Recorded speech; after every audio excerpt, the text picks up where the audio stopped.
मालिनी ने यूएसए से एमबीए करने के बाद एक मल्टीनेशनल कंपनी में जॉब ज्वाइन की थी, मगर न जाने क्यों उसे कुछ अदृश्य शक्तियां नजर आने लगी और इस कारण उसका ध्यान उसके काम से हटकर स्पिरिचुअल वर्ल्ड पर केंद्रित हो गया। ये कमरे में बंद होकर घंटों तक मोमबत्तियों के साथ पता नहीं ये लड़की क्या करती रहती है। मेरी ही मती मारी गई थी जो लाखों रुपए इसकी पढ़ाई पर पूरे किए। माँ, मैं कितनी बार कहूँ, मैं इस कमरे में मोमबत्ती की रोशनी में साधना करती रहती हूँ। आप मुझे उस समय डिस्टर्ब ना किया कीजिए। मुझे कोई शौक नहीं है तुम्हारे भूत प्रेत वाले कमरे में आने का। बाहर कोई आया है ना, इसलिए मैं तुम्हें बुलाने के लिए आ गई हूँ। कहते हुए माँ गुस्से में मालिनी के कमरे से बाहर निकल गई। मालिनी ने अपनी पूजा पूरी की और हॉल में आई तो सामने एक बुजुर्ग इंसान बैठे हुए थे। जी कहिए, मैं आपकी क्या मदद कर सकती हूँ? जी, मुझे मालिनी जी से मिलना था, जो तंत्र शास्त्र का ज्ञान रखती है ना, उन्हीं से। जी मेरा ही नाम मालिनी है। बुजुर्ग हैरानी से मालिनी की ओर देखने लगा, क्योंकि उसे यकीन नहीं हो रहा था कि 24 साल की मॉडर्न लड़की तंत्र शास्त्र जैसे जटिल विज्ञान का ज्ञान रखती होगी। उन्हें इस तरह से देखते हुए मालिनी हंसकर बोली, आपकी तरह कई लोगों को गलतफहमियां हो जाती है। बताइए, मैं आपकी क्या मदद कर सकती हूँ? जी, हम लोग महाराष्ट्रियन ब्राह्मण हैं। हम लोगों के घर में मांस मछली आना तो दूर, उसके बारे में बात करना भी बुरा माना जाता है। मगर मेरा बेटा 22 साल का है, वो ये सभी अभक्ष्य पदार्थों का भोजन करता है।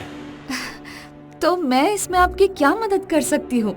उसकी संगत गलत हो गई है। बुजुर्ग कुछ बोलना चाह रहा था, मगर मालिनी की माँ सामने खड़ी थी। आप लोग बातें कीजिए, मैं आप लोगों के लिए चाय लेकर आती हूँ। मालिनी की माँ के जाने के बाद उस बुजुर्ग ने कहा, बिटिया, मांस मदिरा तो आजकल आम बात हो गई है, मगर कोई कच्चा मांस कैसे खा सकता है? और कोई बात जिसके कारण आपको शक है कि कोई दूसरी दुनिया का चक्कर है? उसके पास से हमेशा जले हुए मांस की बदबू आती है। ऐसी बदबू तो अक्सर शमशान से आती है। उसके अलावा उसे कई बार लगता है कि कोई उसे जलाने की कोशिश भी कर रहा है। देखिए, पिता होने के नाते आपकी फिक्र जायज है, मगर मेरी सिद्धि इतनी नहीं है कि मैं आपकी मदद कर सकूं। आपसे बहुत उम्मीद है। दोनों बातें कर ही रहे थे, तब तक मालिनी की माँ भी वहाँ पर आ गई। मालिनी ने उनकी ओर देखा तो उन्होंने उसे उनके साथ जाने की इजाजत दे दी। मालिनी उस व्यक्ति के साथ उसके घर पर पहुंची तो उसके बेटे की हालत बहुत ही ज्यादा खराब थी। वो एक कोने में बैठा दीवार पर अपना सिर मार रहा था। आ गए तुम, तुम्हारा इंतजार कर रही थी। कहते हुए वो जोर जोर से हंसने लगा। बेटे के मुंह से औरत की आवाज सुन के वो बुजुर्ग और परेशान हो गए। कौन हो तुम और इसके शरीर में क्या कर रही हो? चले जाओ यहाँ से। हाँ हाँ, मैं चली जाऊंगी और अपने साथ इसको भी लेकर जाऊंगी। कहते हुए वो जोर जोर से हंसने लगी। मालिनी ने अपने साथ लाई हुई पीली सरसों और एक नींबू उसके सिर पर 7 बार उतारा और फिर नींबू उसके सर पर ही काट दिया। नींबू में से खून निकल रहा था। तभी वो चिल्लाकर बोला, पिताजी, मुझे बचा लीजिए, पिताजी, मुझे बचा लीजिए। वो लोग मुझे जलाकर मार देंगे। देखो देखो, मुझे चिता पर लेटाया जा रहा है, मुझे चिता पर लेटाया जा रहा है। आपकी बातें सुनकर और यहाँ के हालात देखकर मुझे इस बात का तो यकीन था कि किसी ने आपके बेटे पर मसान का प्रयोग किया है। जिस व्यक्ति पर मसान क्रिया की जाती है वो 40 दिन के भीतर मर जाता है। अभी मैंने चेक करके देख लिया है, आपके बेटे पर ये क्रिया किए हुए 25 दिन से ज्यादा हो चुके हैं। इसका बचना मुश्किल है। आप ऐसा मत बोलिए, आपसे ही तो उम्मीदें हैं। जैसी माँ काली की मर्जी, आप बस कुछ चीजों का इंतजाम कर दीजिएगा। कल सुबह से ही पूजा की विधि शुरू हो जाएगी। कहते हुए माली ने कुछ मंत्र पढ़े और उस लड़के के सिर पर हाथ रख दिया। वो लड़का धीरे धीरे नींद की आगोश में चला गया। अभी 8 घंटे का बंधन इस पर कर दिया है ताकि ये भी और आप भी 8 घंटे तक आराम से रह सके। कल पूरा दिन बहुत तकलीफ दे रहने वाला है, इसलिए आपको भी आराम की जरूरत है। कल मिलते हैं। ये बोलकर मालिनी वहाँ से चली गई। घर पर आकर वो कल की पूजा की तैयारी कर रही थी तो उसे अपने आसपास कई सारी नकारात्मक शक्तियों के होने का एहसास हो रहा था। एक तांत्रिक उसकी योग साधना में आकर बोला, मालिनी, इन सबसे दूर रहे। ये मसान मैंने उस लड़के पर किया है। इसका एक रिश्तेदार ये नहीं चाहता था कि वो जिंदा रहे। तो दूर रह वरना तू भी मारी जाएगी। तांत्रिक की बात सुनकर मालिनी पसीना पसीना हो गई। कुछ देर तक साधना करने के बाद उसने गंगा जल का सेवन किया और अपने बिस्तर पर विश्राम करने चली गई। मगर आज उसे बहुत बेचैनी हो रही थी, क्योंकि मसान से आने वाली लाश के जलने की गंध उसे भी आ रही थी। स्वप्न में ऐसा लगा जैसे किसी ने उसे चिता पर लेटा दिया हो। मालिनी ने तुरंत बुजुर्ग को फोन लगाया। अभी आपका बेटा कैसा है? जब से आप गई हैं तब से तो वो सो ही रहा है। कोई परेशानी वाली बात है क्या? मैं कल सुबह जब आपके घर पहुंचूं, तब तक आप उसे पानी में गंगा जल, चंदन और गोमूत्र डालकर नहला देना और उसके शरीर पर बिना सिला हुआ वस्त्र होना चाहिए, मतलब केवल एक धोती। समझ गए आप मेरी बात को? बुजुर्ग ने हाँ में सिर हिलाया और जब तक मालिनी उनके घर में आई तब तक बुजुर्ग अपने बेटे को नहलाकर तैयार रखे हुए थे। पवित्र गंगा जल और गोमूत्र के प्रभाव से अभी तक उसे कोई परेशानी नहीं हो रही थी। मालिनी ने पूजा की शुरुआत की। घर पर एक दो करीबी रिश्तेदार भी बैठे हुए थे। ओम क्लीम कलिका शमशान भैरवी रक्ष मामम रक्ष मामम। ओम क्लीम कलिका शमशान भैरवी रक्ष मामम। कहते हुए उसने सिंदूर से उस युवक के आसपास एक गोला बनाया। जैसे ही मालिनी ने उसे रक्षित किया, वो जोर से चिल्लाया, मुझे बचा लो, ये मुझे मारने आई है, मुझे बचा लो। तुम्हें डरने की बिल्कुल जरूरत नहीं है। वो तुम्हें कमजोर करने की कोशिश कर रही है। अपने मन को ताकतवर रखो और अपने इष्ट देव का नाम लो। आप सब भी भगवान से इसे बचाने के लिए प्रार्थना कीजिए। नादान लड़की, क्या तुझे पता नहीं? ये मसान विधि है, इसे वापस करना संभव नहीं है। होगा, ये मसान भी वापस होगा। बस जरूरत है एक बार उस इंसान की शक्ल मुझे साफ नजर आ जाए जिसने ये सब किया है। ये क्रिया उसी पर लौट जाएगी। असंभव, असंभव! तुम मेरी क्रिया कभी उस पर लौटा नहीं सकती। ये ईश्वर का विधान है। जो दूसरों के लिए गड्ढा खोदता है, खुद उसी में गिरता है। कहते हुए मालिनी कुछ मंत्र पढ़ते हुए एक नींबू को उस लड़के पर से घुमाया और कुछ मंत्र पढ़ते हुए काले तिल उस पर फेंकने लगी। वो लड़का जोर जोर से चीख रहा था। तभी सामने रखे सिंदूर से एक महिला की आकृति बनने लगी और नीचे नाम लिखा था, वैदेही। सर आप इस महिला को जानते हैं क्या? और ये वैदेही कौन है? जैसे ही मालिनी ने वैदेही का नाम लिया, सब लोग वहां बैठी हुई एक युवती को घूरने लगे। वैदेही तो मेरी बेटी का नाम है, यश की बहन। वो तो वहीं पर है, वो रही। कहते हुए उन्होंने एक लड़की की ओर इशारा किया। वैदेही, क्यों अपने ही भाई पर आपने मसान का प्रयोग किया? क्या आपको पता नहीं कि अब कुछ ही दिनों में ये मर जाएगा? मैंने कुछ भी नहीं किया, मैं सच कह रही हूँ। आप इंसान से झूठ बोल सकती है, ईश्वर से नहीं। आपका ये सच ईश्वर ने सबके सामने रख दिया है। आपने ऐसा क्यों किया? हाँ तो मैं क्या करती? मेरे पिता के पास इतनी धन दौलत है। मैं और मेरे पति मुसीबत में थे। उन्होंने कभी भी हमारी मदद करने की बजाय हमेशा यही कहा कि सब कुछ यश का है। उन्हें कभी मेरी तकलीफ से कोई मतलब नहीं था। मार कर उनसे सहानुभूति जताती और फिर उन्हें भी मार देती। कोई बात नहीं, मैं अभी इन दोनों को अपने हाथों से मार दूंगी। कहते हुए वो चाकू लेकर यश को मारने के लिए आगे बढ़ी तो मालिनी चिल्ला के बोली, रुक जाओ वहीं पर। मगर वो उसे रोक पाती उसके पहले ही वैदेही उस सुरक्षा रेखा को पार कर गई और वो मसान प्रयोग उस पर लौट गया। देखते ही देखते वैदेही के प्राण पखेरु उड़ गए। ये क्या हो गया? एक बच्चे के प्राण बचाने में दूसरी बच्ची के प्राण चले गए। आप परेशान मत होइए, ये ईश्वर की मर्जी थी। रात के तकरीबन 11 बजे थे। सुहागन का लाल जोड़ा पहने हुए एक खूबसूरत लड़की अपने हाथ में एक बिल्ली और दूसरे हाथ में काले कपड़े का थैला पकड़े हुए आगे बढ़ रही थी। उसके चेहरे पर डर साफ नजर आ रहा था, लेकिन न जाने कौन सी मजबूरी थी जो वो अपने कदमों को जंगल की तरफ बढ़ा रही थी। आखिरकार वो एक पेड़ के पास जाके रुकी। वहां जाकर उसने उस बिल्ली को जमीन पर रखा। उस थैले से उसने एक तेज धार चाकू निकाला, खच्च से उस बिल्ली की गर्दन उड़ा दी। हे भगवान, मुझे माफ करना। ऐसा कहकर उसने वो चाकू और उस बिल्ली को वहीं छोड़ दिया। फिर तेजी से अपने घर की तरफ बढ़ गई। घड़ी की सुइयां तेजी से आगे बढ़ रही थी और 3 बजने वाले थे। तभी किसी ने अर्चना के पीठ पर अपना हाथ उठाया। अर्चना अचानक से जाग उठी। उसने देखा कि वो अपने कमरे में ना होकर एक ऐसे मैदान में है जहां पर दूर दूर तक अंधेरा नजर आ रहा है। उसके पास लाल साड़ी पहने हुए कोई बैठी है। उसने अपने चेहरे को घूंघट से ढक रखा था और वो अपने हाथों को अर्चना के पीठ पर घुमा रही थी। अर्चना अपनी जगह से उठना चाहती थी लेकिन उठ नहीं पा रही थी। तभी उस औरत ने अपना हाथ ऊपर उठाया। एक तेज नाखूनों वाला पंजा हवा में उड़ता देख अर्चना की आंखें फटी की फटी रह गई। उसने वो पंजा अपने नाखूनों समेत अर्चना के पेट में दे मारा और अर्चना ने तभी दर्द के मारे चीख निकाली।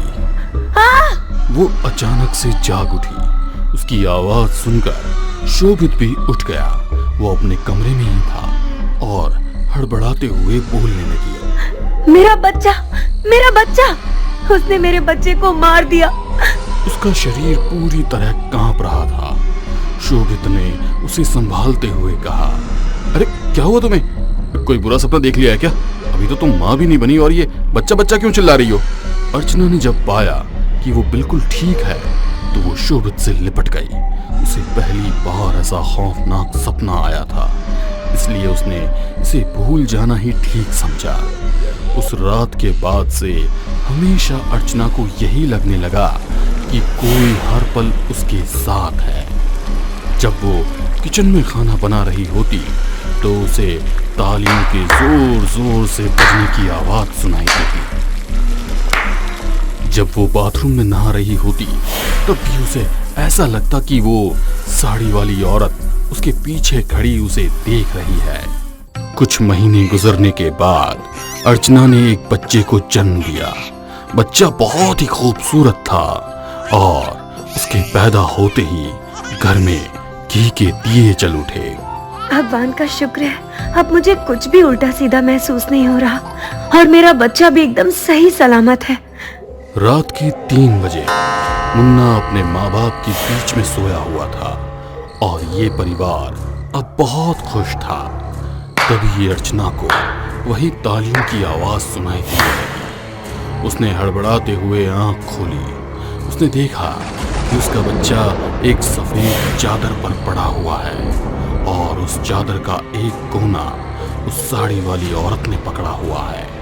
वो उसके बच्चे को घसीट कर लेकर जा रही है। मुन्ना, नहीं, छोड़ दो मेरे मुन्ने को, छोड़ दो। अर्चना उसके पीछे भागती, लेकिन जैसे ही वो अपने बच्चे तक पहुंचती तो वो औरत तेजी से चादर खींच लेती और वो बच्चा वापस अर्चना से दूर हो जाता। कौन हो तुम? क्यों मेरे बच्चे के पीछे पड़ी हो? क्या चाहती हो? उसकी ये बात सुनकर वो औरत छम छम करती हुई अर्चना के करीब आई। अर्चना उसको गौर से देख रही थी।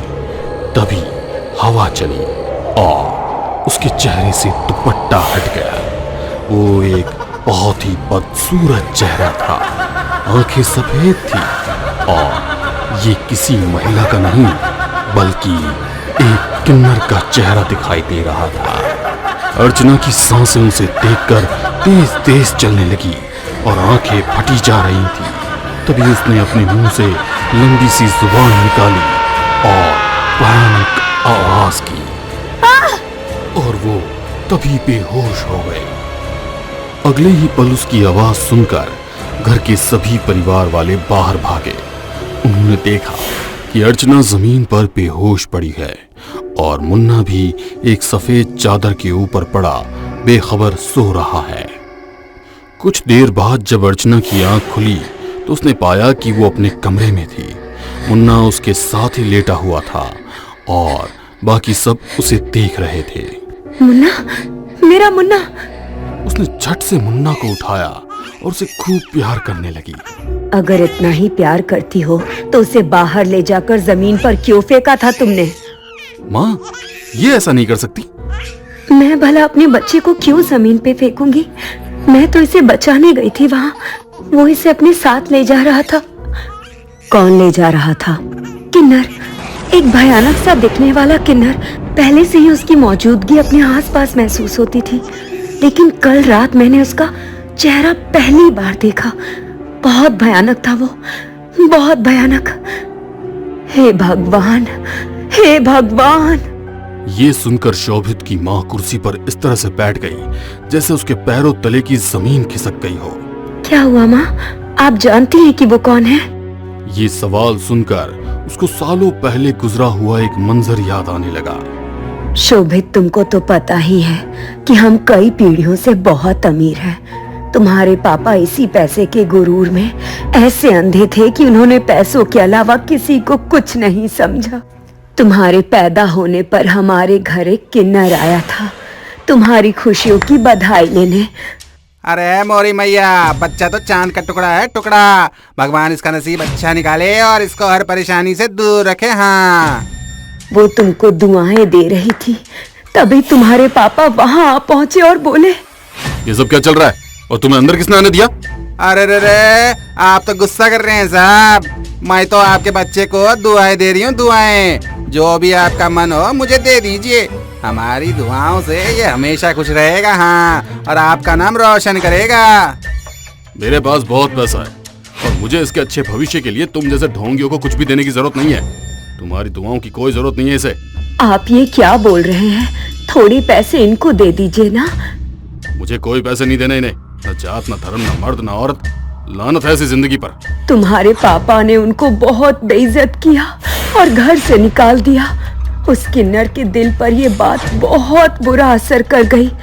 उसने बाहर निकलकर चिल्ला चिल्ला कर कहा, ए, तूने एक किन्नर को धक्का मारकर बेइज्जत करके घर से निकाला है। तू देख लेना, तेरी ये दौलत भी तेरे काम नहीं आएगी। हाँ, इस बच्चे को तो मैंने दुआएं दे दिए, लेकिन जब इसकी शादी होगी और इसकी जो भी औलाद होगी, इसका हश्र बहुत बुरा होगा और तेरा वंश आगे नहीं चल पाएगा। ये याद रखना। ये बद्दुआ देकर वो किन्नर वहाँ से चला गया और मैं उस किन्नर से माफी मांगना चाहती थी, लेकिन तुम्हारे पिता घमंड में चूर थे।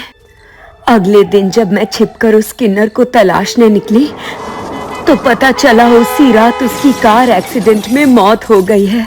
ये बात उसके एक चेले ने मुझसे रोते रोते कहा। मेरी काकी के साथ वो हादसा इसलिए हुआ कि उसके दिमाग में ना वही बातें घूम रही थी जो तेरे पति ने उसको कही थी। देख लेना, तेरे खानदान पर एक किन्नर का श्राप लगा है, श्राप। वो अपना श्राप अब खुद पूरा करेगी।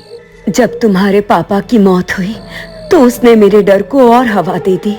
इसीलिए मैंने हमारे कुल के सिंध महंत जी से बात की थी। उन्होंने ही मुझे वो टोटका बताया था जो मैंने तुमसे उस रात करवाया था, लेकिन पता नहीं उसको करने के बाद भी वो वापस कैसे आ गई। ये सुनकर अर्चना का हाल ये था कि मानो काटो तो खून नहीं। अर्चना ने अब मुन्ना को हर वक्त अपनी गोद में रखना शुरू कर दिया, यहाँ तक कि अब उसने सोना भी बंद कर दिया था। वो रात को भी मुन्ना को ही देखती रहती थी। एक रात उसे फिर से उसी किन्नर की तालियों की आवाज सुनाई देने लगी। उसने इधर उधर देखा तो उसको आईने के अंदर वो किन्नर खड़ा नजर आया। उसे देखकर अर्चना बेहद डर गई और उसने मुन्ना को खुद से चिपटा लिया। जितना प्यार करना है कर ले।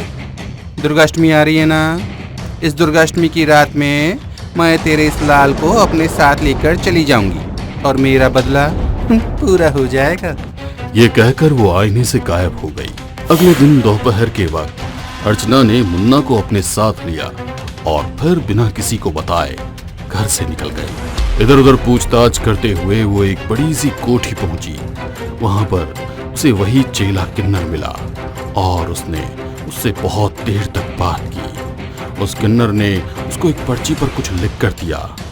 उस पर्ची पर लिखे पते पर जब अर्चना पहुंची तो वो एक कब्रिस्तान का गेट था। वो मुन्ना को गोद में पकड़े हुए कब्रिस्तान के अंदर घुस गई। रात हो चुकी थी, ठंडी हवाएं चल रही थी। बार बार कोई कुत्ता उस पर भौंकता और उसका पीछा भी करता, लेकिन वो आगे बढ़ती जा रही थी। एक कब्र पर पहुंचकर आखिरकार वो रुक गई। उसने कब्र पर लगे पत्थर पर नाम पढ़ा। चांदनी।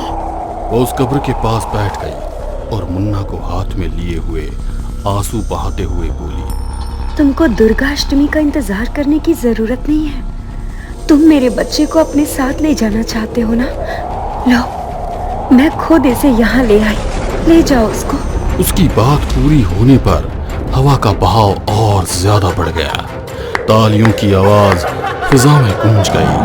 कब्र के आसपास एक धुआं सा उठा और वो किन्नर वहीं प्रकट हुआ। ये लो, मार दो मेरे बच्चे को और उतार लो अपना बदला। जो भी किया इसके दादा ने किया, ना मेरी गलती ना मेरे इस बच्चे की। लेकिन तुम्हें इससे क्या? तुम्हें तो अपना बदला लेना है ना। मार दो इसको, लेकिन मेरी बस एक विनती है, पहले मुझे मार डालो। एक माँ के होते हुए मैं अपने बच्चे को मरते हुए नहीं देख सकती।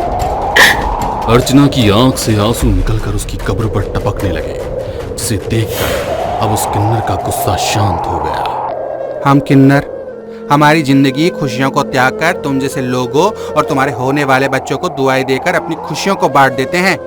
हमारा काम गोद भराई में 4 चांद लगा देना है, बच्चे की लंबी उम्र की दुआ करना है। भला हम क्यों किसी के बच्चे को मारने लगे? बोल। जो उस आदमी ने किया था ना मेरे साथ, मैं बस उसको ये दिखाना चाहती थी कि उसका पैसा, उसकी दौलत, जिनके आगे वो मेरी दुआओं को ठुकरा रहा है ना, वो उसके किसी काम नहीं आने वाला है। बदकिस्मती से वो पहले ही मर गया और अब तूने अपनी जिंदगी का बलिदान देने की बात करके ना मेरे को एकदम पिघला दिया है, मालूम? ये कहकर उस किन्नर ने मुन्ना के सर पर हाथ फेरा और बोला, जा ले जा अपने बच्चे को। ऊपर वाला तुझे और तेरे बच्चे को हमेशा खुश रखेगा और उसके बड़े हो जाने पर इसको खूब कामयाबी भी देगा। उसके बाद वो धुआं बनकर हवा में गायब हो गई। अर्चना ने मुन्ना को चूमा और वहां से उठकर और अपने घर की ओर चल दी। और अब उसे खुशी थी कि उसके साथ किसी का श्राप नहीं, बल्कि एक किन्नर की दुआएं हैं। सभी लोग ध्यान से जागते रहो। कोई भी रानी सा के कमरे में जाना नहीं चाहिए। सभी सैनिक ध्यान से पहरा दे रहे थे, मगर एक काला साया दीवार के सहारे आगे बढ़ रहा था। देखते ही देखते उसने एक बुढ़िया का रूप ले लिया और रानी के कमरे की ओर बढ़ने लगी। रुक जाओ, इस समय रानी सा के कमरे में कोई नहीं जा सकता। मुझे रोकने की कोशिश कर रहा है। जानता नहीं मैं कौन हूँ। मुझे पता है कि आप रानी सा की खास दासी हैं, मगर अभी किसी को भी जाने की इजाजत नहीं है। सैनिक के रोकने पर उस बुढ़िया ने गुस्से में उसकी ओर देखा तो उसकी आंखों से एक रोशनी निकली और उस रोशनी में वो सैनिक जलकर भस्म हो गया। मुझे कोई नहीं रोक सकता। मैं रानी के बुलाने पर ही आई हूँ। कहते हुए वो बुढ़िया धुएं में बदल गई और धुएं के रूप में ही दरवाजे के भीतर दाखिल हो गई। महारानी कमरे में इधर उधर घूम रही थी, मानो किसी का इंतजार कर रही हो। वो धुआं एक खूबसूरत लड़की में बदलकर महारानी के सामने आया। महारानी की जय हो। मुझे रात के वक्त क्यों बुलाया है? तुमने आने में इतनी देरी क्यों कर दी? यदि हमने तुम्हें बुलाया था तो तुम्हें तुरंत यहाँ आना था। वो तो हम इस महल का जायजा लेते हुए आए हैं। बहुत ही खूबसूरत महल है। जंगलों की खाक छानते हुए अचानक से राजमहल में आना कैसा लगा? कहते हुए वो लड़की जोरों से हंसने लगी। अपनी औकात में रहो। अपनी औकात से बाहर जाकर सवाल मत करो। यहाँ तुम्हें हमने जिस काम से बुलाया है वो काम समझ लो। कहते हुए रानी ने हवा में भभूत उड़ाई तो उससे चलचित्र दिखाई देने लगा और उसे चलचित्र में एक सुंदर सा राजकुमार किसी राजकुमारी से शादी करता दिखाई दिया। ये तो राजा वीरभद्र है। उन्होंने दूसरी शादी कर ली। अब तुम क्या चाहती हो? महाराज सिर्फ मेरे हैं और मेरे ही रहेंगे। मैं अपनी जगह किसी और को नहीं लेने दे सकती। तो मैं तुम्हारी क्या मदद कर सकती हूँ? तुम्हें राजा के ऊपर तंत्र क्रिया का उपयोग कर कर उन्हें उस लड़की से दूर करना होगा। इतने छोटे से काम के लिए मुझे क्यों याद किया? ये तो तुम खुद कर सकती थी। हम डायनो को इंसान से शादी करने की इजाजत नहीं है, मगर यदि कोई शादी कर लेती है तो उसका जादू शादी के बाद उसके पति या उसे किसी रिश्तेदार पर नहीं चलता। यदि वो इनमें से किसी पर जादू करने की कोशिश करती है तो उसकी पूरी ताकत खत्म हो जाती है। इसलिए मैं इन दोनों का कुछ भी बिगाड़ नहीं सकती। तुम्हें मेरी मदद करनी होगी। मार दो राजा को और उसकी दूसरी पत्नी को। महारानी सुगंधा, तुम्हारी मदद तो मैं करूंगी, मगर उसके बदले मुझे क्या मिलेगा? शायद तुम भूल गई, कल रात को सदी का सबसे बड़ा चंद्र ग्रहण है और इस दिन तुम अगर किसी राजघराने से जुड़े हुए व्यक्ति की बलि दोगी तो तुम कई गुना ज्यादा ताकतवर बन जाओगी। किसी भी राज परिवार के सदस्य के पास पहुंच पाना, और वो भी ग्रहण के दिन, किसी भी डायन के लिए नामुमकिन है। मगर मैं तुम्हारी मदद कर सकती हूँ। फायदा तुम्हारा ही है। मैंने बताया है कि मैं बीमार हूँ, तो मेरे कमरे में आने की इजाजत किसी को भी नहीं है। कोई भी इस कमरे में नहीं आएगा, इसलिए तुम आज रात से ही साधना शुरू कर सकती हो। रानी के कहने पर वो लड़की अपने असली रूप में आ जाती है।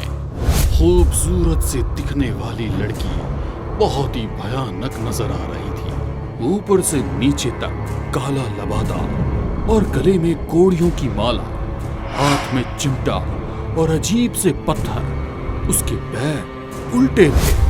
वो अपने पैरों को घसीटते हुए उस कमरे की अलमारी के रास्ते दूसरे कमरे में चली गई। दूसरी तरफ राजा अपनी नई दुल्हन के साथ बहुत खुश था। वो चांदनी रात में लोग राजमहल के बगीचे में ही बने छोटे से तालाब के पास बैठे थे। हम बहुत खुश हैं। हमारी पहली जीवन संगिनी हमें संतान देने में सक्षम नहीं है, मगर फिर भी वो हमें जीवन की हर खुशी देना चाहती थी। हमारा अंश उनकी कोख में ना सही, किसी और की कोख में आकार ले, ये सोचते हुए उनकी मर्जी से ही हमने आपसे दूसरी शादी की। जल्दी हम तुम्हारे साथ शुभ मुहूर्त देखकर संसर्ग करेंगे ताकि इस राज्य को इसका वारिस मिल सके। महाराज, हमें बहुत डर लग रहा है। हमने सुना है बड़ी महारानी तंत्र मंत्र को जानती है। यदि उन्होंने हमारा कुछ अनिष्ट कर दिया तो कोई बात नहीं, मगर गुस्से में आकर उन्होंने आप पर या हमारे आने वाली संतान पर कोई तंत्र विद्या का प्रयोग किया तो क्या होगा महाराज? तुम अब महाराज वीरभद्र की पटरानी हो। इन छोटी छोटी परेशानियों से नहीं डर सकती हो। हमने तुमसे कहा ना कि हमने उनकी मर्जी से तुमसे शादी की है। ये दोनों बात कर ही रहे थे कि एक सैनिक भागता हुआ आया। महाराज की जय हो। महाराज, आपके अंतरंग समय में आपको बुलाने के लिए आया हूँ, इसीलिए क्षमा चाहता हूँ। अगर राजगुरु आपसे मिलना चाहते हैं। रात्रि की इस पहर में राजगुरु हमें बुला रहे हैं? सब कुछ शय कुशल तो है ना? राजगुरु के अचानक बुला लेने से महाराज हड़बड़ाकर उस जगह से खड़े हो गए और राजगुरु के पास जाने के लिए निकल गए। छोटी रानी भी उन्हीं के साथ थी। दोनों राजगुरु के पास पहुंचे और उन्हें प्रणाम किया। हम तो चाहकर भी तुम्हें दीर्घायु होने का आशीर्वाद नहीं दे सकते। बहुत बड़ी विपदा आ गई है तुम लोगों पर। विपदा? आपके होते हुए ये कैसे संभव है? इस राजमहल में ही मारक तंत्र का प्रयोग शुरू हो चुका है, मगर कहां, ये हमें ठीक तरह से समझ में नहीं आ रहा है। उस मारक तंत्र का प्रयोग या तो तुम पर या छोटी महारानी पर किया जाएगा। ये आप क्या कह रहे हैं? ये असंभव है। हमारे महल में ही कोई हमें मारने की साजिश कैसे रच सकता है? महाराज, गलती माफ करो, मगर कहीं ऐसा तो नहीं कि इन सब के पीछे बड़ी महारानी का हाथ हो और वो आपको मारना चाहती हो? खामोश रहिए। उनके खिलाफ कुछ भी नहीं सुन पाएंगे। यदि आपको ऐसा लगता है तो हम इसी वक्त उनके कमरे में चलते हैं। दूध का दूध और पानी का पानी हो जाएगा। राजा गुस्से में छोटी रानी और राजगुरु के साथ बड़ी महारानी के कमरे की ओर जाते हैं, मगर उस कमरे में उन्हें ऐसा कुछ भी नजर नहीं आता जिससे कि वो रानी पर शक कर सके। राजा इस बात से अनजान थे कि रानी ने उस कमरे के भीतर एक और कमरा बना रखा है, जहां पर उनकी बुलाई हुई चुड़ैल छोटी रानी को मारने के लिए मारक तंत्र को अंजाम दे रही है। पता नहीं क्यों, पर हमें यहाँ बहुत ही ज्यादा नकारात्मक ऊर्जा का एहसास हो रहा है। जरूर यहाँ कुछ गलत है। गुरुजी, आप हम पर शक कर रहे हैं? देखिए, हम यहीं पे आपके सामने खड़े हैं। यहाँ पर कुछ भी नकारात्मक हमें तो महसूस भी नहीं हो रहा। गुरुजी रानी की बात सुनकर ध्यान करने लगते हैं तो उन्हें कमरे की दूसरी तरफ मारक क्रिया का प्रयोग करती हुई वो चुड़ैल नजर आती है। उसका भयानक रूप देखकर गुरुजी सतर्क हो जाते हैं, मगर इस वक्त वो रानी के सामने इस बात का खुलासा नहीं करते कि उन्हें ज्ञात हो गया है कि उस कमरे में क्या गलत है। वो तुरंत वहां से निकलकर चले जाते हैं। महाराज और महारानी भी उनके पीछे पीछे आ जाते हैं। तभी अचानक वो लड़की उस कमरे से बाहर आई और अपने हाथ में ली हुई भभूत को फूंक से महारानी के पीछे उड़ाया तो वो भभूत उड़ते हुए तितली का रूप ले लेती है और जाकर महारानी के जूड़े पर बैठ जाती है। वो कुटिल मुस्कुराहट से महारानी की ओर देखते हुए वहां से गायब हो गई। महाराज वीरभद्र, आप हमसे सवाल कर रहे थे, मगर आपको पता नहीं सुगंधा क्या चीज है। हमने हमारा कार्य भी कर दिया और इस कार्य को करने के लिए उंगली टेढ़ी भी नहीं की। कहते हुए वो जोर जोर से हंसने लगी। दूसरी तरफ गुरुजी सीधे अपने आश्रम में पहुंचे और अपने 11 शिष्यों के साथ उन्होंने एक बड़ा हवन शुरू किया। इस वक्त राज्य पर बहुत बड़ा संकट मंडरा रहा है। एक डायन इस राज्य महल में ही राजवंश के लिए मारक क्रिया का प्रयोग कर रही है। कल पूर्णमासी के दिन अर्धरात्रि के वक्त चंद्र ग्रहण लगेगा। उसे चंद्र ग्रहण के पहले हमें उस मारक क्रिया का वार पलटना होगा। अब तक आपने देखा रानी सुगंधा, जो खुद एक चुड़ैल है, मगर अपनी सौतन को मारने के लिए दूसरी चुड़ैल का सहारा लेती है। गुरुजी को जब ये पता चलता है तो वे मारक क्रिया को वापस करने के लिए हवन करते हैं। अब आगे रानी सुगंधा, तुम्हारा काला सच अब जल्द ही सबके सामने आ जाएगा। राजगुरु, मुझे पता है आपने अब तक हवन शुरू कर दिया होगा, मगर आप सुगंधा का सच किसी के सामने नहीं ला सकते। बच्चों, तुम लोग यहाँ पर पूजा जारी रखो। मुझे अभी के अभी राजमहल जाना होगा, मगर तुम्हें यहाँ पर पूजा जारी रखनी होगी, क्योंकि आज की पूजा सत्य और असत्य की ही नहीं बल्कि अच्छाई और बुराई की भी है। बुराई कभी भी अच्छाई पर भारी नहीं होनी चाहिए। कहकर गुरुजी राजमहल पहुंच गए। वहां का नजारा बहुत ही भयानक था। छोटी रानी दीवारों पर चिपके हुए अपना सर दीवार में मारकर खुद को ही नुकसान पहुंचा रही थी। उनके सर से बहता हुआ खून और वहशी हंसी ये देख राजा वीरभद्र जैसे प्रतापी राजा को भी डर लगने लगा। धन्यवाद गुरुदेव, आप सही समय पर यहाँ पधारे हैं। देखिए छोटी रानी को क्या हुआ है। गुरुजी ने उनकी बात का कोई जवाब नहीं दिया, बल्कि अपने कमंडल से जल लेकर कुछ मंत्रों का जाप करते हुए उस जल के छींटे रानी के ऊपर डाल दिए। छोटी रानी जमीन पर गिर गई और छिपकली की तरह रेंगती हुई उनकी तरफ बढ़ने लगी और फिर दर्द से बुरी तरह तड़पने लगी। गुरुजी ने उसके ऊपर गंगा जल के छींटे डाले तो वो बेहोश हो गए। फिर उन्होंने भभूत की एक रेखा उसके आसपास बना दी। महाराज, अभी कुछ समय के लिए आप यहाँ सुरक्षित हैं, मगर हमें चंद्र ग्रहण शुरू होने से पहले उन पर किया गया मारक प्रयोग वापस करना होगा, वरना बहुत बड़ा अनर्थ हो जाएगा। गुरुजी ने महल के आंगन में यज्ञ शुरू किया। चंद्रमा की रोशनी उनके यज्ञ में नजर आ रही थी। मंत्रों के प्रभाव से वो चुड़ैल जिसने मारक प्रयोग किया था और रानी सुगंधा दोनों के शरीर अकड़ गए। दोनों अपने असली रूप में आ गए और जोरों से चीखते हुए हवन स्थल पर पहुंचे। उनका भयानक रूप देख राजा घबराते हुए बोले, गुरुदेव, ये सब क्या है? रानी सुगंधा की ये हालत कैसे हो गई? और एक छोटी रानी मरणासन है और दूसरी तरफ बड़ी रानी का ये हाल। आखिर किसकी नजर लग गई हमारी खुशियों को? सब समस्याओं का निवारण भी होगा और सब कुछ ठीक भी होगा। आज जो कुछ भी होगा उसे ईश्वर की मर्जी समझ स्वीकार करना ही हमारा धर्म है। ईश्वर की आराधना करते रहो और किसी भी हाल में इस घेरे से बाहर मत निकलना। एक और गुरुजी और दूसरी तरफ से वो दोनों चुड़ैल अपने भयानक रूप में थी। वो दोनों मिलकर कैसे भी गुरुजी का मंत्रोच्चारण रोकना चाह रही थी। तू मुझे रोकेगा पंडित? अब तू कुछ भी नहीं कर सकता। मैंने अपना काम कर दिया है। देख इस चंद्रमा की ओर। अब बस कुछ ही मिनटों में उसमें ग्रहण लग जाएगा और साथ ही ग्रहण लगेगा इस राजवंश की खुशियों पर और मुझे मिलेगी ताकत ताकि मैं पूरे विश्व पर राज कर सकूं।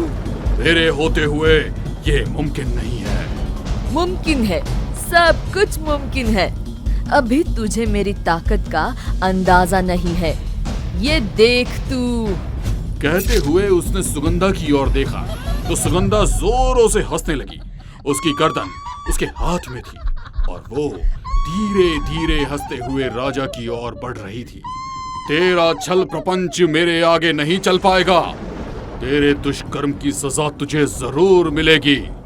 अभी चंद्र ग्रहण में समय है। चंद्र ग्रहण के पहले ही तेरा मारक प्रयोग तुझे लौटा दूंगा। यह संभव है।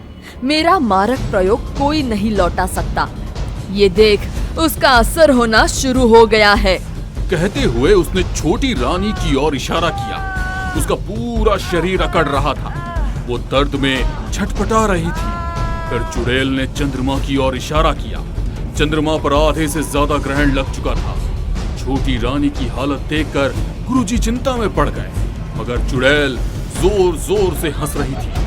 वो जमीन पर छिपकली की तरह चलने लगी और राजा वीरभद्र के पास आकर उसने अपने एक हाथ से ही उनको उठाकर जमीन पर फेंक दिया।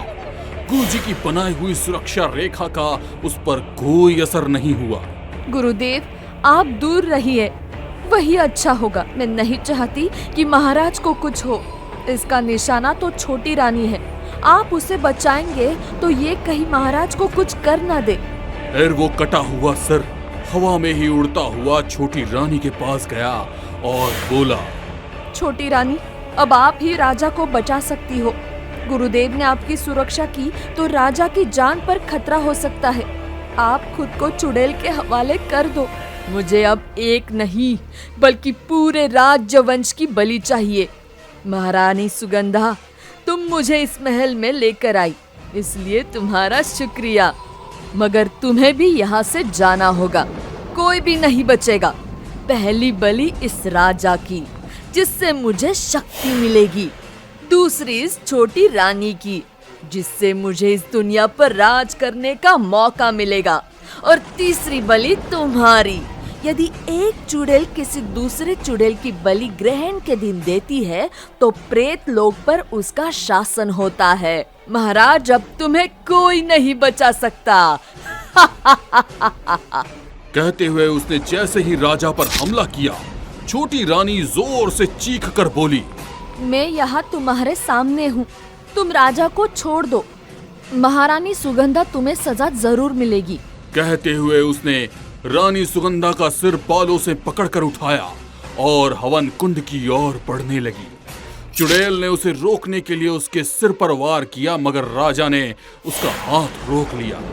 जो वार छोटी रानी पर होने वाला था वो राजा के ऊपर हो गया। वो जमीन पर गिर गए और उनके मुंह से खून निकलने लगा था। छोटी रानी गुस्से में इस रानी सुगंधा का सिर उठाकर उस हवन कुंड में डालने ही वाली थी कि गुरुजी ने उसे रोक लिया। रुक जाओ महारानी, इस दुष्ट का वध अपने हाथों से करके पाप की भागीदारी मत बनो। ईश्वर खुद इसे सजा देंगे।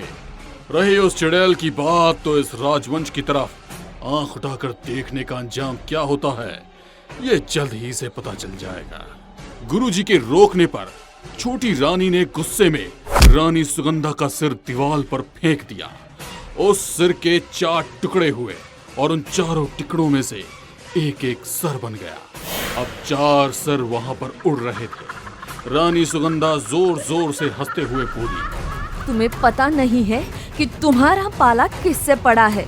मुझे जितनी तकलीफ पहुंचाओगे, मेरी ताकत उतनी ही बढ़ती जाएगी। शैतान कितना ही शक्तिशाली क्यों ना हो, ईश्वर की ताकत के आगे हमेशा कमजोर ही रहता है। तेरी सुरक्षा रेखा तो किसी काम की नहीं थी, तू क्या इनकी सुरक्षा करेगी? कहते हुए वो जोर से चीखी और उसकी चीख इतनी तेज थी कि पूरे महल में कंपन हो गया। आसमान में तेज गड़गड़ाहट हुई और खून की बारिश शुरू हो गई। उस बारिश से पवित्र हवन का कुंड, उसकी अग्नि भी बंद हो गई। जैसे ही हवन कुंड की अग्नि बुझी, छोटी रानी पर किया गया मारक प्रयोग अपना असर दिखाने लगा। जो तितली अभी तक रानी के जूड़े पर बैठी हुई थी, वो अपने आकार में बड़ी होने लगी। उसे आकार में बढ़ते देख रानी सुगंधा और वो चुड़ैल दोनों ही भयानक तरीके से मुस्कुराने लगी और रेंगते हुए राजा की तरफ बढ़ने लगी। उन दोनों के मंसूबे को देख राजा डर से चीखने लगे। सैनिकों, यहाँ आओ, हमें तुम्हारी मदद की जरूरत है। पहले गुरुजी ने सैनिकों को आने से मना कर दिया था, मगर जैसे ही राजा ने उन लोगों को बुलाया, वे लोग इस चुड़ैल को पकड़ने के लिए आगे आए। तो उसने गुस्से में उन लोगों की ओर देखा और उसकी आंखों से एक रोशनी निकली और उस रोशनी से सभी सैनिक पत्थर के बन गए। दूसरी तरफ वो तितली एक भयानक कीड़े में बदल गई। उसने अपने पंखों के बीच रानी को छिपा लिया। आपको मेरी ताकत का अंदाजा भी नहीं है कि मैं कितनी ताकतवर हूँ। तुम्हें केवल अपनी ताकत का गुमान है, पर तुम्हें पता नहीं कि ईश्वर की ताकत के आगे शैतान कुछ भी नहीं होता। राजन, समय बहुत कम बचा है। किसी भी पल ये पूर्ण चंद्र ग्रहण हो सकता है। मुझे तुम्हारी मदद की जरूरत है। मैं क्या कर सकता हूँ गुरुदेव, बताइए। आप छोटी रानी को बचाइए, मैं इन दोनों को देखता हूँ। कहते हुए गुरुजी ने कुछ मंत्र पढ़े और हवन की अग्नि अपने आप फिर से शुरू हो गई। उन्होंने हवन कुंड से एक जलती हुई लकड़ी उठाई और कुछ मंत्रों का जाप करते हुए उसे बड़ी रानी के ऊपर फेंक दिया और वो जलने लगी। चीखते हुए सुगंधा का पूरा शरीर जल रहा था। फिर उन्होंने थाली में से सिंदूर उठाया और उसे चुड़ैल पर फेंक दिया। सिंदूर की वजह से उसके पूरे शरीर में जलन हो रही थी। वो जोर जोर से चीखते हुए राजा की तरफ गई, जहां पर छोटे राजा अपनी तलवार से उस बड़े से जानवर के टुकड़े कर रहा था। उसकी ही तलवार को छीनकर उसका गला काटने वाली थी।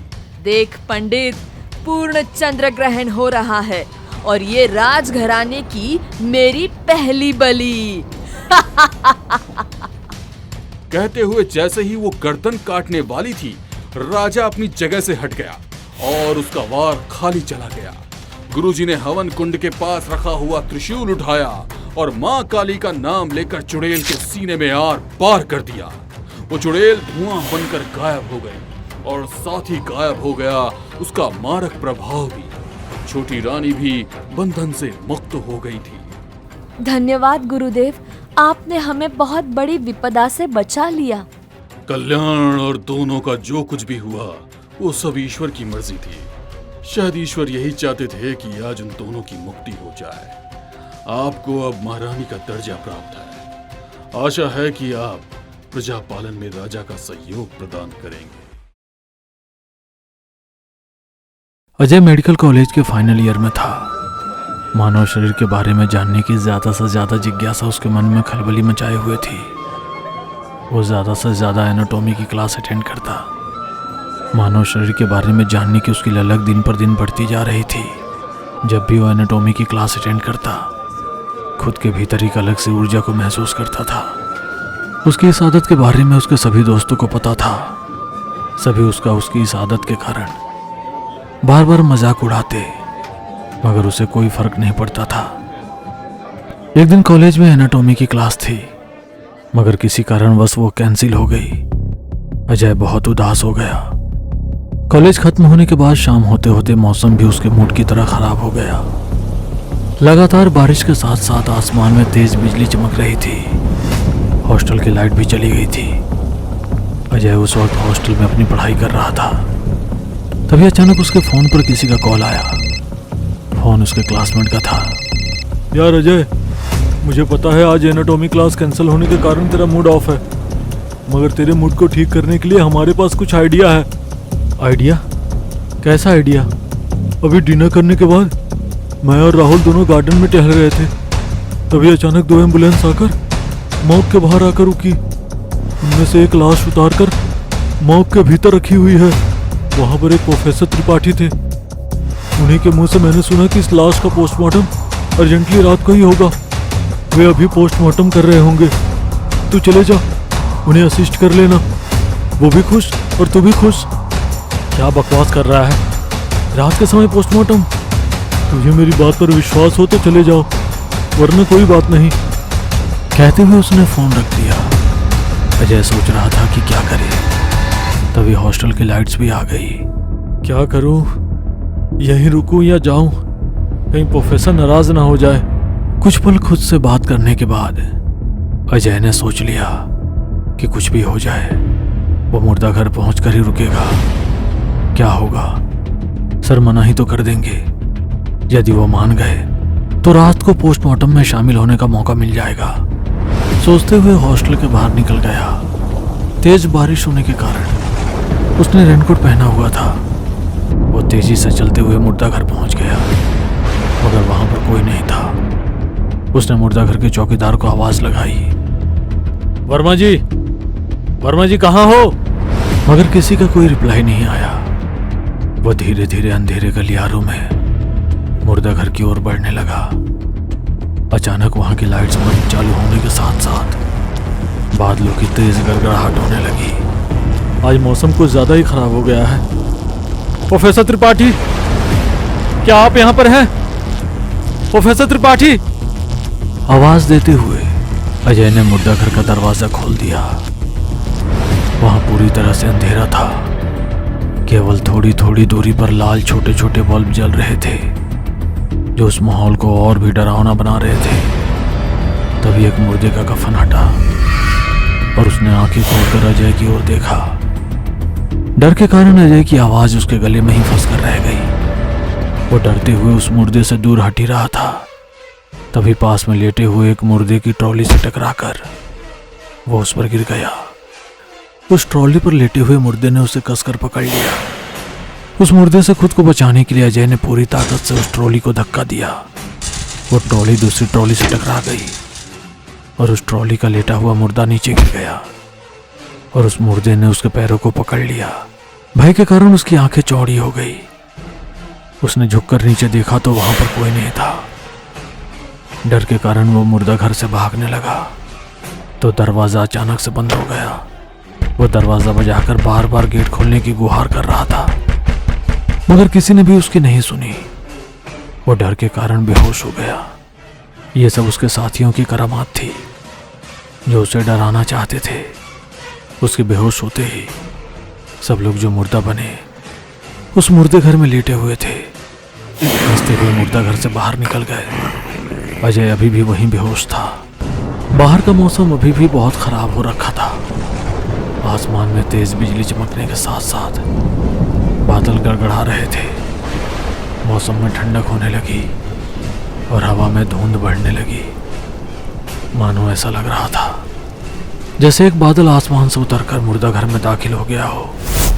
लाशों के सड़ने की बदबू बढ़ने लगी थी और बाहर कुत्ते तेजी से रोने लगे। बहुत देर तक जब अजय मुर्दा घर से बाहर नहीं निकला तो उसके दोस्त घबरा गए और उसे ढूंढने के लिए मुर्दा घर के भीतर दाखिल हुए, मगर अजय का कहीं भी कोई पता नहीं था। वे लोग बदहवास से अजय को वहां पर ढूंढने लगे। यार, हम लोग तो बहुत देर से यहीं पर खड़े हैं। अजय यहाँ से बाहर नहीं निकला तो कहाँ गया? यार, वही तो समझ में नहीं आ रहा है। अब क्या करें? यदि किसी प्रोफेसर को पता चल गया कि हमारे प्रैंक के कारण अजय यहाँ पर आया था और गायब हो गया तो हमारी खैर नहीं। अभी चुपचाप कमरे में जाकर सो जाते हैं, सुबह समझेंगे कि क्या करना है। दोनों ने फिर से एक नजर पूरे मुर्दा घर को देखा, मगर उन्हें अजय कहीं भी नजर नहीं आया। दोनों चुपचाप मुर्दा घर का गेट बाहर से लगाकर अपने कमरे में आ गए। दोनों दोस्तों के कमरे अलग अलग थे, मगर जैसे ही वे लोग कमरे में दाखिल हुए, सड़ी हुई लाश की तेज गंध उनके कमरे में आ रही थी। उन्होंने जैसे ही कमरे की लाइट चालू की, सामने स्ट्रेचर पर 2 लाशें पड़ी हुई थी। उन लाशों को देखकर वे दोनों चीखते हुए अपने कमरे से बाहर निकले और आमने सामने कमरा होने के कारण दोनों एक दूसरे से टकरा गए। यार, वो कमरे में पता नहीं कहां से तेरे कमरे के बारे में छोड़, मेरे कमरे में तो लाश है। यहाँ पर लाश कहाँ से आई? यही तो मैं भी बोलना चाह रहा था, मेरे कमरे में भी लाश है। हमारे कमरे में लाश कहाँ से आई? उन दोनों की बातें सुनकर और लड़के भी वहां पर आ गए। उन लोगों की बात सुनकर वे लोग उनके कमरे में चेक करने के लिए गए तो वहां पर कोई लाश नहीं थी। अरे तुम दोनों पागल हो क्या? तुम्हारे कमरे में तो कुछ भी नहीं है। मेडिकल के स्टूडेंट्स होकर लाश से डर रहे हो? कहते हुए सभी अपने अपने कमरे में चले गए। कॉरिडोर में केवल वे दोनों लड़के खड़े थे। दोनों डर कर एक दूसरे की तरफ देख रहे थे। तभी तेजी से बिजली चमकी और पूरे कॉरिडोर में अंधेरा हो गया। दोनों ने डरते हुए एक दूसरे का हाथ पकड़ लिया। तभी दूर कोने पर एक रोशनी नजर आने लगी।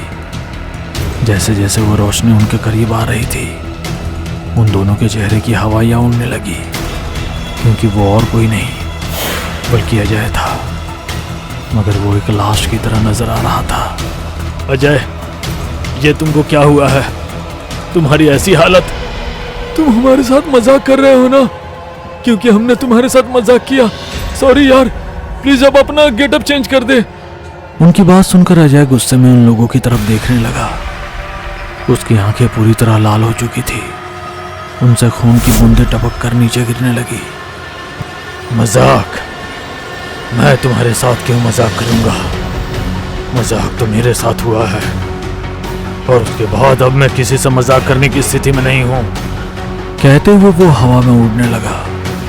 पूरे कॉरिडोर में सड़ी हुई लाश की बदबू फैल गई। दोनों डर के कारण एक दूसरे का हाथ पकड़कर वहां से भागने लगे तो अजय उड़ता हुआ दूसरी तरफ से उनका रास्ता रोककर खड़ा हो गया। उसे देखकर दोनों वहीं रुक गए। तभी किसी ने उनके कंधे पर हाथ रखा तो डर के कारण उनके मुंह से आवाज भी नहीं निकल रही थी। पूरा शरीर पसीने से भीगा हुआ था। ऐसा लग रहा था कि आज उनका आखिरी दिन आ गया है।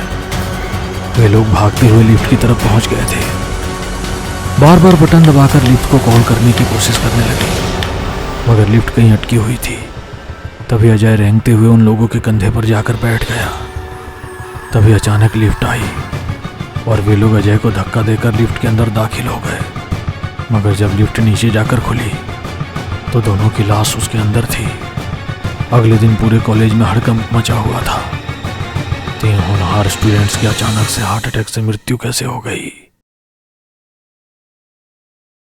शाम के 7 बज रहे थे। माधवगढ़ के बीच जंगल में तकरीबन 4 टेंट लगे हुए थे। कुछ लोग शहर से जंगल में पिकनिक मनाने आए थे और इस वक्त आराम से सो रहे थे। लेकिन इन्हीं में से कुछ बेचैन लोग निशा, अमित, सोनिया और रणवीर अपने टेंट के बाहर कैंप फायर के सामने बैठे थे। क्या बात है यार, आज पहला दिन था और पिकनिक में कितना मजा आया है ना। मेरा तो मन अब भी सोने को नहीं कर रहा। सच कहा तुमने। यहाँ आकर मुझे तो बहुत रोमांटिक फीलिंग आ रही है। तुम्हारा क्या इरादा है रणवीर? तुम दोनों को बस बहाना चाहिए चिपका चिपकी करने का। मेरा तो कुछ और ही प्लान बन रहा है। ये देखो। ओह वाह, ये हवेली तो महल की जैसी लग रही है ना? ये हवेली माधवनगर गांव में है, इस जंगल से ज्यादा दूर नहीं है। अरे वाह, लेकिन इस फोटो में इतनी वीरान क्यों दिख रही है? उसके पीछे एक कहानी है। 150 साल पहले इस हवेली में ठाकुर वीर प्रताप अपने परिवार के साथ रहा करते थे। उनके परिवार में उनकी बीवी इंदुमती और एक बेटा अंकुश प्रताप था। वीर प्रताप बहुत ही लालची इंसान थे। वो चाहते थे कि उनका इकलौता बेटा उनसे भी ज्यादा बड़े खानदान में अपनी शादी करे। लेकिन अंकुश को गांव की ही एक गरीब लड़की अनन्या बहुत पसंद थी। उसने वीर प्रताप की मर्जी के बिना ही अनन्या से शादी कर ली और फिर वीर प्रताप का गुस्सा 7वें आसमान पर आ गया। उसने अपने ही बेटे अंकुश को उस वक्त के एक महान तांत्रिक के मंत्र के जरिए मरवा दिया और उस तांत्रिक ने अंकुश की आत्मा को एक मटके में कैद कर लिया। उस मटके को वीर प्रताप ने हवेली में ही कहीं छिपा दिया। 1 मिनट, अंकुश की आत्मा को कैद करने का क्या मतलब था? वो दोनों एक दूसरे से सच्चा प्यार करते थे, लेकिन वीर प्रताप उनको किसी भी कीमत पर खत्म करना चाहता था। उसे पता था कि मरने के बाद अंकुश की आत्मा जरूर अनन्या को बचाने आएगी, इसलिए उसने उसकी आत्मा को पहले ही मटकी में कैद करवा दिया। उस समय में एक जौहर प्रथा यहाँ प्रचलित थी, जिसके हिसाब से पति के मर जाने पर उसकी बीवी को भी जिंदा ही आग में फेंक दिया जाता था, और उसी प्रथा के चलते उन्होंने जबरदस्ती अनन्या को आग में फेंकवा दिया। अनन्या की आत्मा ने आखिरी समय तक ये स्वीकार नहीं किया कि अंकुश मर चुका है, इसलिए मरने के बाद वो वापस आई और उसने अपने सास ससुर को खत्म कर दिया। उसके बाद से ही ये हवेली वीरान हो गई। लेकिन रात के वक्त अक्सर लोगों ने यहाँ पर अनन्या के होने का एहसास किया है। वो कई लोगों को नजर भी आती है और रात के समय जो वहाँ जाता है उसे खत्म कर देती है। तो बताओ कि यहाँ हमें जाना चाहिए या नहीं? हम सब यहाँ जरूर जाएंगे और अनन्या के साथ सेल्फी भी लेकर आएंगे। ये सुनकर सभी हंस पड़े और बाकी के मेंबर्स को बताए बिना उस हवेली की तरफ निकल गए। सर्द रात में इतना सन्नाटा होने के बावजूद ये लोग उस हवेली पर पहुंच ही गए। जैसी फोटो में दिख रही थी ठीक वैसी ही है, एकदम शांत। चलो अंदर चलते हैं। जैसे ही हवेली का बड़ा सा दरवाजा खुला तो सभी को पाजेब की छन छन सुनाई देने लगी। ये आवाज कैसी है? अरे यार ओवर थिंकिंग मत कर, कुछ कीड़ों की आवाज होगी। हाँ यार चलो डार्लिंग हम लोग अलग चलते हैं, मेरे अंदर रोमांस की कीड़े कुलकुला रहे हैं। ठीक है स्टूपिड। ये कहकर निशा ने सोनिया और रणवीर से कहा, ठीक 1 घंटे के बाद हम लोग यही इसी जगह मिलेंगे। ओके ठीक है। अब निशा और अमित पहले कॉरिडोर की तरफ चले गए। अमित ने निशा का हाथ पकड़ के अपने पास खींचा और निशा मुस्कुराते हुए बोली, अगर तुमको किस चाहिए तो पहले मुझे ढूंढ कर दिखाओ। ऐसा कहकर निशा ने उसे धक्का दिया और फिर तेजी से आगे बढ़ गई। तभी अमित को फिर से पाजेब की आवाज सुनाई दी। वो शांत हो गया। ये आवाज कॉरिडोर के पहले मोड़ से आ रही थी। अमित धीरे से उस मोड़ की तरफ बढ़ा तो उसने देखा कि सामने एक लड़की दुल्हन की तरह सजी हुई है। वो छन छन करती हुई आगे बढ़ रही है। अमित की तरफ उसकी पीठ थी, इसीलिए अमित उसको सामने से देख नहीं सकता था। उसे देखकर अमित के दिल की धड़कन हल्की सी बढ़ी, लेकिन उसने उसका पीछा करना जारी रखा।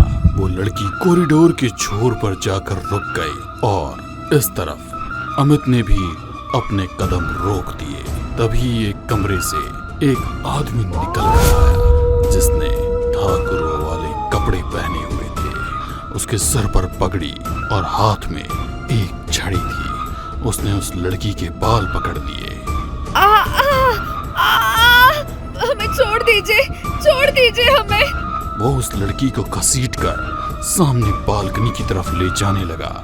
अमित भी दिल में डर लिए ये सब देखते हुए उनके पीछे पीछे कदम बढ़ा रहा था। उनके बालकनी में पहुंचते ही नीचे लॉन में अपने आप आग भड़क उठी, जिससे चारों तरफ रोशनी हो गई।